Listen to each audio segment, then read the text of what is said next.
আজ কতজন লেবার এসেছিল? 212টা স্যার। দাদা আসবো? আরে টনি, আয় আয় বস। কিছু বলবি? হ্যাঁ দাদা, আমার কিছু টাকা লাগবে। কত লাগবে? আমার 2 লক্ষ টাকা লাগবে। 2 লক্ষ টাকা? বিয়ে করছিস নাকি? না না দাদা, বিয়ে করলে আপনি জানবেন না, আমার বোনের অপারেশন করতে লাগবে। তোর বোন? তুই তো আমাকে বলেছিলি এই পৃথিবীতে তোর বাপ মা ভাই বোন বলতে কেউ নাই, তুই অনাথ। আমার আপন বোন না দাদা, ওই পরশুদিন একটা মেয়ের অ্যাক্সিডেন্ট হয়েছে বললাম না, ও আর বোন। মেয়েটা কাজ করার জন্য অনেক কান্নাকাটি করছে। 3 মাসের মধ্যে ওর বোনের অপারেশন করতে না পারলে ও আর বোনটা মারা যাবে, তাই আমি টাকাগুলো দেবো। সত্যি তোর মনটা অনেক বড়। এই নে, 1,000 টাকার প্রয়োজন হলে বলতে দ্বিধাবোধ করিস না। ঠিক আছে দাদা। আজ 3 দিন ধরে শহরের অলিগলি সব জায়গায় খুঁজেছি, তারপরে যখন জানতে পারবো তুই এখানে আসি, তারপরে কি ধরে জানটা বসলো। জানি এটা আমার খালা। ও, ভালো আছেন খালা?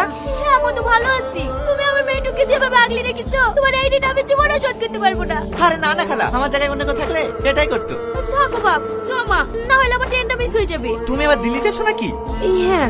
তোমাকে আর দিল্লি যেতে হবে না, বাড়ি ফিরে যাও। ও কাজে না গেলে বোনের অপারেশন করাবে কি করে? ও ব্যবস্থা আমি করে ফেলেছি। এই নাও সালমা, পুরো 2 লাখ টাকা আছে। এটা আমি নেবো কিভাবে? ধরো তো, তোমার বোন আমার বোন না। কিন্তু আচ্ছা ঠিক আছে, ধার হিসেবে রাখো, যদি কোনোদিন পারো তাহলে ফেরত দিয়ে দিও। সত্যি তুমি তো মানুষ যাই না। আরে আরে, আবার কান্না কেন? চলো তোমাকে বাসে তুই দিয়ে আসি। তুমি আমার কষ্ট করবে কেন? আমি সালমাকে বাড়ি নিয়ে যাবো। কেন আপনি দিল্লি যাবেন বললেন যে? ও দিল্লি পরে যাবো, আগে সালমাকে বাড়ি পৌঁছে দিয়ে আসি, তাহলে ওর মা বলবে না মেয়েটাকে সঙ্গে করে নিয়ে গেল, টাকাকে বাড়ি পাঠিয়ে দিচ্ছে। তো আমা সময় মতো খাওয়া দাওয়া করবা, আর রূপটা যেভাবে গুছিয়ে রেখেছি সেভাবেই রাখবা। ঠিক আছে। ও, কিছু বললা? কই না তো।